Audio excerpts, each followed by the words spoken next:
রানী শিপ্তি, আমি জন্মের পর বুদ্ধি হওয়া থেকে দেখছি এই তেঁতুল গাছটি।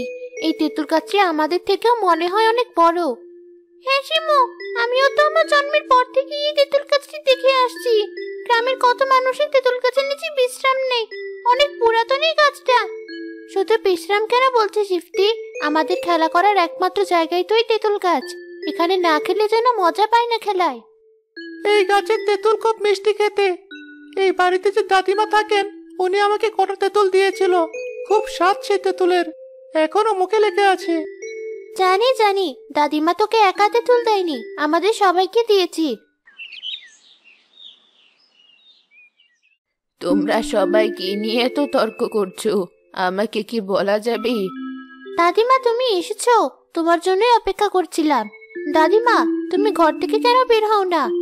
বাইরে থাকতে যে আমার ভালো লাগে না দিদি ভাই, তাই বের হই না। তোমরা তেঁতুল গাছের নিচে খেলছিলে নাকি? হ্যাঁ দাদিমা, আমরা তেঁতুল গাছের নিচে খেলছিলাম। তোমাদের কথা শুনেই তো ঘর থেকে বেরিয়ে এলাম। তেঁতুল গাছের সাথে তোমাদের খেলতে দেখলে আমার বেশ ভালো লাগে। আচ্ছা দাদিমা, এই তেঁতুল গাছটি কি আমাদের বড়? আমার বুদ্ধি হওয়ার পর থেকে দেখছি গাছটা একই রকম আছে। এই তেঁতুল গাছটা আমাদের বয়সের। আমি যখন তোমাদের মতো, তখন এই গাছটি এক মেলা থেকে এনে এখানে লাগিয়েছিলাম। তোমাদের বয়সের? এত বয়সী গাছটি? হ্যাঁ দিদি ভাই, এই তেঁতুল গাছটি নিয়ে অনেক কাহিনী আছে। শুনবে তোমরা? হ্যাঁ শুনবো। চলো তাহলে গাছের নিচে বসি, তোমাদের সাথে অনেক গল্প করব আজ। আমি আর আমার ভাই যখন খুব ছোট, তখন আমাদের এই গ্রামে প্রতি বছর বড় জাঁকজমকপূর্ণ মেলা বসতো। সেই মেলায় অনেক দূর দূরান্ত থেকে মানুষ আসতো দেখতে, কিন্তু আমার মা বাবা মেলাতে আমাদের যেতে দিত না। কেন যেতে দিত না দাদিমা? অভাবের সংসার ছিল খুব। মা বাবা ভাবতো মেলায় গেলে যদি কিছু কেনার জন্য বায়না করি, তাই যেতে দিত না। তারপর কি হলো দাদিমা? এক মেলার সময় আমি বাড়িতে খুব জিদ ধরলাম, এবার মেলায় আমি যাবই। যদি মেলাতে না নিয়ে যায়, তবে বাড়িতে কোনো খাবারই খাবো না। তারপর কি হলো? বলছি সব বলছি। রায়পুর এক ছোট্ট গ্রাম। প্রতি বছরই গ্রামে জাঁকজমকপূর্ণ একটা মেলা বসে। এবারও রায়পুর গ্রামে বড়সড় এক মেলা বসলো। না জানিস, আগামীকাল থেকে এক সপ্তাহ ব্যাপী ওই জামতলায় মেলা বসবে। আমি বাবাকে বলেছি এবারের মেলায় অনেক খেলনা আর চুড়ি ফিতা কিনে দিতে। আমি এই এক সপ্তাহ ধরে রোজ মা বাবার সাথে মেলায় যাব। আমাকে তো মা বাবা মেলাতে নিয়ে যেতে চায় না, কিন্তু এবারের মেলাতে আমিও যাব। তোকে না নিয়ে গেলে কার সাথে যাবি তুই? কেন, আমার ভাইয়ের সাথে যাব। তাহলে তো খুব মজা হবে। আমি আর তুই মেলায় এবার একসাথে করব, নাগরদোলায় উঠবো। আমার খুব শখ নাগরদোলনায় ওঠার। এমন সময় রোজার মা রোজাকে ডাক দিল। মিনা, এখন যাই, মা ডাকছে। তুইও বাড়িতে যা, কাল আবার খেলবো। দুদিন পর গ্রামে মেলা বসে। মেলায় গ্রামের মানুষের আনাগোনা বাড়তে থাকে।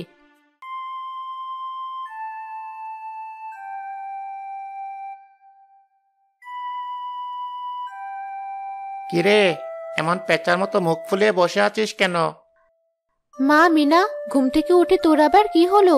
মুখটা এমন ভার করে বসে আছিস কেন? কিরে পেঁচা, তোর মুখ কি কেউ নেওয়া দিয়ে আটকে দিয়েছে? কথা বলছিস না? মা, তোমার ছেলেকে পেঁচা বলতে নিষেধ করো। সব সময়ও আমার সাথে এমন করে। বাহ, একদম তেলে বেগুনে জ্বলে আছে দেখছি। তা থাকবো না, সবাই মেলায় যাচ্ছি, শুধু আমাকে কেউ মেলায় নিয়ে যায় না। রোজার বাবা ওকে মেলায় নিয়ে গিয়ে কত কিছু কিনে দিয়েছি। তোমরা কেউ ভালো না, সবাই পচা। হ্যাঁ, সবাই তোর মতো পচে গেছে। এই রাজু, তুই চুপ থাকতো। সারাদিন মেয়েটার পিছে লেগে থাকিস কেন? মিনা, তোর বাবার সংসারটা ভালোভাবে চালাতে পারে না, সেখানে তোকে মেলায় কিভাবে নিয়ে যাব? আমাকে কিচ্ছু কিনে দিতে হবে না, তবু আমি মেলায় যাব। মেলার জিনিস দেখার আমার খুব শখ। ভাইয়া, আমাকে মেলাতে নিয়ে চলো না। আমার কাছে যে টাকা নেই বোন, তোকে মেলায় নিয়ে গিয়ে কিছু কিনে দিতে না পারলে আমার খুব খারাপ লাগবে।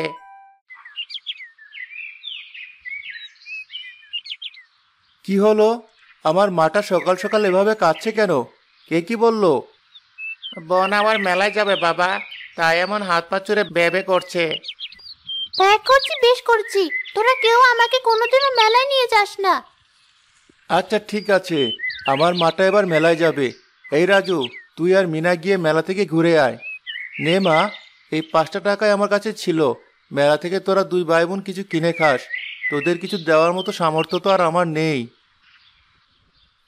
এই 5 টাকাতেও আমি খুব খুশি। ভাইয়া, চল এবার মেলাতে যাই।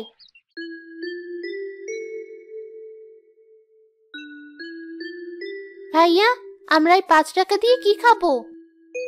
আমি কিছু খাবো না বোন, তোর যা ইচ্ছে তুই কিনে খা। ভাইয়া দেখ, ওই লোকটা তেঁতুল গাছ বিক্রি করছে। আমি তো তেঁতুল খেতে খুব ভালোবাসি। চল, এই 5 টাকা দিয়ে একটা তেঁতুল গাছ কিনবো। তেঁতুল গাছ বড় হলে তারপর অনেক তেঁতুল খাবো। 5 টাকায় কি গাছ হবে? তবুও চল শুনে আসি। কাকু, এই তেঁতুল গাছগুলো কত করে? বড়গুলো 10 টাকা, ছোটগুলো 5 টাকা। ওই ছোট গাছ একটা নে ভাইয়া, বাড়িতে গিয়ে লাগিয়ে দেব। সেদিন তারা 2 ভাই বোন বাড়ি ফিরে চারাটি রাস্তার ধারে লাগিয়ে দিল। ভাইয়া, এই চারাটি বড় হয়ে যখন অনেক তেঁতুল হবে, তখন দেখবি আমাদের সংসারের সব দুঃখ কষ্ট দূর হয়ে যাবে। হ্যাঁ বোন, তোর মনে সকল ইচ্ছা পূর্ণ হোক। এবার ঘরে চল, মা হয়তো আমাদের জন্য অপেক্ষা করছে। অভাব অনটনে হাসি দুঃখে 2 বছর পার হলো। মিনা ও রাজু 2 ভাই বোন তেঁতুল গাছটি খুব পরিচর্যা করত। তেঁতুল গাছটিও বেশ বড় হলো। দেখেছিস বোন, গাছটা কত বড় হয়ে গেছে। দেখবি আগামী বছরে এই গাছে তেঁতুল হবে। তাহলে তো খুব ভালো হবে ভাইয়া। তেঁতুল খাওয়ার জন্য আমাকে আর কারো তেঁতুল গাছের নিচে গিয়ে বসে থাকতে হবে না। হ্যাঁ, তেঁতুল হলে ভাত না খেয়ে তোরা শুধু তেঁতুলি খেয়ে দিন কাটাস। এখন আয়, এসে আগে খাবার খেয়ে যা। এভাবে আরো 2 বছর পার হলো। এর ভেতর মিনার ভাই রাজু এক দুর্ঘটনায় মারা গেল। মিনার বাবা অনেকদিন ধরে বিছানায় পড়ে রইল। টাকার অভাবে পর্যাপ্ত চিকিৎসা না পেয়ে সেও মারা গেল। এই বছর মিনাদের গাছে প্রচুর তেঁতুল হলো। দেখেছিস মিনা, তোর আর তোর ভাইয়ের কাছে কত তেঁতুল হয়েছে। আমার ছেলেটা যদি আজ বেঁচে থাকতো, তবে তেঁতুল দেখে কত খুশি হতো। হ্যাঁ মা, তা তো হতো। ভাইয়াকে আমার খুব মনে পড়ে। আজ গাছে তেঁতুল হয়েছে ঠিকই, কিন্তু তেঁতুল খাওয়ার শখ আমার মিটে গেছে। কাঁদিস না মা, এসব ভেবে আর কি হবে। আমাদের মা মেয়ের সংসারটা সৃষ্টিকর্তা কোনো রকম পার করলেই হলো। আমাদের কাছে টাকা না থাকায় বাবাও তো চিকিৎসার অভাবে মারা গেল। তেঁতুলগুলো যদি আরো কিছুদিন আগে হতো, তাহলে আমরা বাবাকে ভালো চিকিৎসা করাতে পারতাম। তেঁতুলে পাক ধরেছে মা, তেঁতুলগুলো পেরে বিক্রির ব্যবস্থা কর। জানিস তো ঘরে আজ কটা দিন চাল ছাড়া কিছুই নেই। হ্যাঁ মা, আমি রাকিব কাকাকে বলে এসেছি তেঁতুল পাড়ার কথা। উনি একটু পরেই তেঁতুল পাড়তে আসবে। কিছুক্ষণ পরে রাকিব নামের লোক এসে মিনাদের গাছে তেঁতুল পাড়তে লাগলো। একটা তেঁতুল পরখ করে দেখি খেতে কেমন। নতুন গাছের তেঁতুল বলে কথা।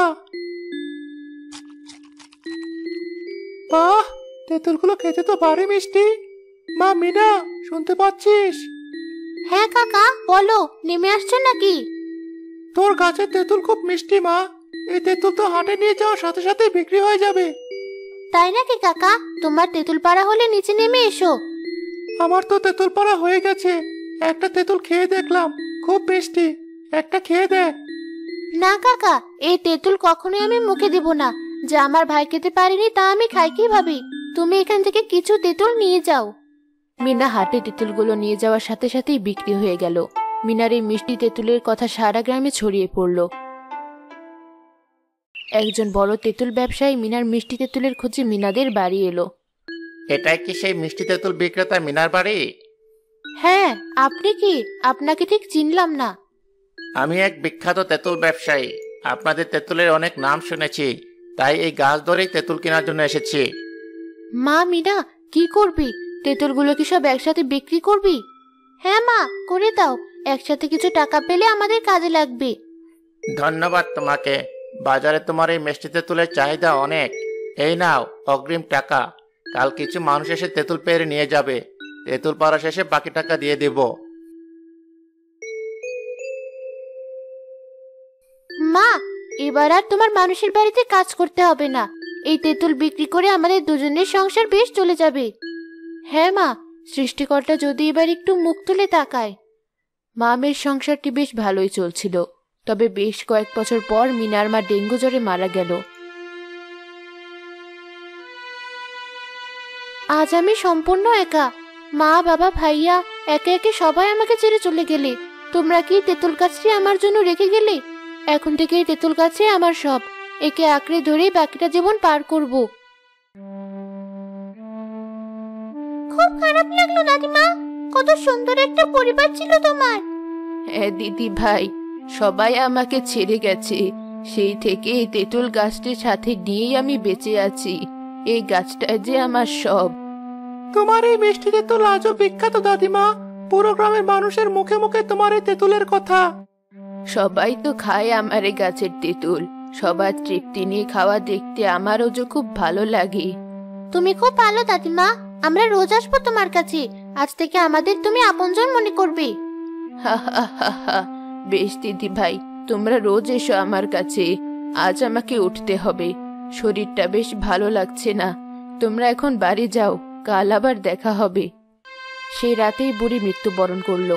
সকালে তার বাড়ির উঠান ভর্তি মানুষ, বাচ্চাগুলো এসে চোখের পানি ফেললো। পার হলো কয়েক মাস। অনেকদিন পর এলাম গাছটির কাছে। গাছে দেখো কত তেঁতুল ধরেছে। দাদিমা থাকলে নিশ্চয়ই আমাদের তেঁতুল খেতে দিত। তা হয়তো দিত। দাদিমাকে খুব মনে পড়ে। তোমরা কি সত্যিই তেঁতুল খেতে চাও? হ্যাঁ, তা তো চাই। কিন্তু তুমি তুমি কে? আমি তেঁতুল গাছ। গাছ আবার কথা বলতে পারে নাকি? হ্যাঁ পারে তো। এই যে আমি তো পারছি। তবে আমার কথা কখনো কাউকে বলো না, কিন্তু তোমাদের তিনজনের ভিতরেই সীমাবদ্ধ রেখো। ঠিক আছে। যদি তোমরা আমার এই গাছের মিষ্টি তেঁতুল খেতে চাও, তবে তোমরা পরিশ্রম করো। জানো না পরিশ্রমের ফল মিষ্টি হয়? হ্যাঁ, তা তো জানি। তবে আমরা কি পরিশ্রম করব? আমার গাছের এই মিষ্টি তেঁতুল তো সবাই খায়, কিন্তু দেখো কেউ একটু আমার নিচে পরিষ্কার করে না, কেউ আমাকে যত্ন করে না, যেমন যত্ন মিনা আমাকে করত। তুমি চিন্তা করো না, এখন থেকে রোজ আমরা তোমার গাছের নিচে পরিষ্কার করব, তোমার সাথে গল্প বলবো।